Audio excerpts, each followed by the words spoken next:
हर गोपिकाओं के सामने एक कन्हैया प्रकट हो गया और सब बढ़िया एक हाथ पकड़ पकड़ करके नाचने लगी। और नाचते नाचते गोपिकाओं के हृदय में एक अहंकार पैदा हुआ, हम कितनी सुंदर हैं जो भगवान हमारे सामने नाच रहे। ये सुंदरता भी एक दुर्गुण माना गया है शास्त्र में, सुंदरता भी एक दुर्गुण है। तो सबको लगा कि हम कितनी सुंदर हैं। जैसे आज सारी गोपिकाओं के मन में अहंकार आया, तो भगवान कन्हैया ने जब अहंकार आता तो भगवान दूर चले जाते हैं। अनेक प्रजंगनाओं के अंदर कान से भगवान अंतर ध्यान हो गए हैं। जब अंतर ध्यान हुए सारी गोपिकाएं पागल की तरह हो गई।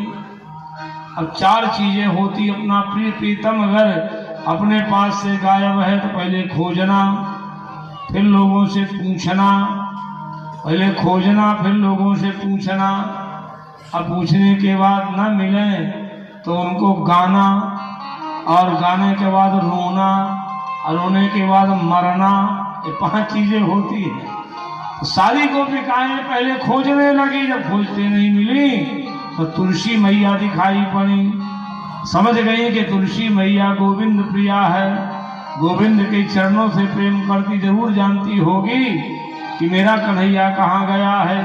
तो भाव से आकर के तुलसी से सारी गोपिकाएं पूछ रही हैं। कल्याणी है तुलसी, तुलसी का दूसरा नाम कल्याणी है। गोविंद चरण प्रिय, गोविंद के चरणों के तुम प्रेमियों में समझ गई हूँ। हे कल्याणी बता दो कि मेरा गोविंद, मेरा ठाकुर कहाँ गया है। तुलसी काहे को बोले, काहे को सिर हिलाए। तो सारी गोपिकाएं कहती है हम लोगों की सौत बन गई है, सबत है, इसीलिए तो नहीं बोल रही है, ये बता नहीं रही है। चलो हम लोग वृक्षों से पूछें।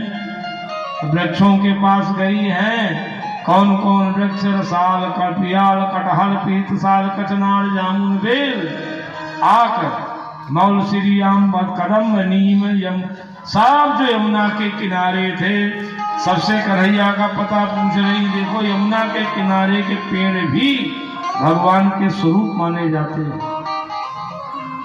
यमला अर्जुन गिरा तो देवता प्रकट हो गए।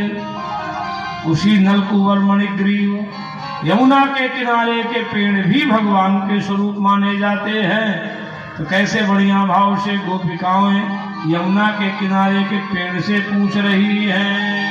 कदम, हीर साल, कटहल, पीत साल, हे पीपल के पेड़ तुमने देखा है क्या मेरे कन्हैया को।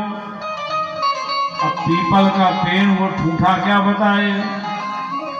एक गोपी कहती है पुरुष जाति के है, भारी निष्ठुर है, ये नहीं बता सकता है।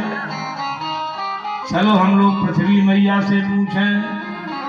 पृथ्वी देखो हरियाली उसकी बिल्कुल लहरा रही है, मानो गोविंद ने इसके मांग पर, सिर पर मानो चरण रख दिया हो। साथ दौड़ी दौड़ी गई, हे पृथ्वी मैया तुमने मेरे गोविंद को देखा है। पृथ्वी ने कहा तुम्हारे गोविंद से मुझे कोई लेना देना नहीं है, मैं तुम्हारे गोविंद से पहले से हूँ। एक गोपी ने कहा अच्छा, भगवान जब बामन बन के आए तो लगता है तुम्हारे सिर पर पैर रख दिए। बोले नहीं, बामन तिरपन से मेरा कोई लेना देना नहीं। अब एक गोपी कहते अच्छा मैं समझ गई, भगवान जब बाराह बन करके आए और तुम्हें नथुना में ले रख करके लाए, स्थापित किए, तब से तुम विष्णु प्रिया बन गई, विष्णु पत्नी बन गई। मैं समझ गई। आज सारी गोपिकाएं उस पृथ्वी माँ से पूछ रही है। सारी गोपिकाएं पृथ्वी से पूछते पूछते वहीं पर जमीन में गिर गई। देखो इसी पृथ्वी पर अपने प्रियतमा को लेकर के कन्हैया गया है। सौंदर्य प्रसाधन की सारी सामग्रियां गिरी हुई हैं, बाल टूटे पड़े हैं, लगता है प्रियतमा को लेके गया है। यहाँ चरण दिखाई पड़ रहे हैं कि अपनी प्रियतमा का यहीं पर श्रृंगार किया है। और जो प्रियतमा राधा जी थी आगे गई, गोविंद मैं चल नहीं पाऊंगी अब आगे। भगवान ने कहा यहाँ गाड़ी घोड़ा नहीं मिलेंगे। बोले जो भी हूँ मैं आगे जाने वाली नहीं हूँ। तो गोविंद ने कहा आओ राधा मेरे कंधे में बैठ जाओ। जैसे राधिका जी ने वृक्षों की डाली पकड़ करके पैर उठाया कंधे में रखने के लिए, भगवान अंतर ध्यान हो गए। बोलो कृष्णचंद्र भगवान की जय। भगवान अंतर ध्यान हो गए। राधा जी भी विक्षिप्त होकर के गिर गई। सारी गोपिकाएं भगवान को ढूंढते ढूंढते रास लीला करना प्रारंभ कर दी।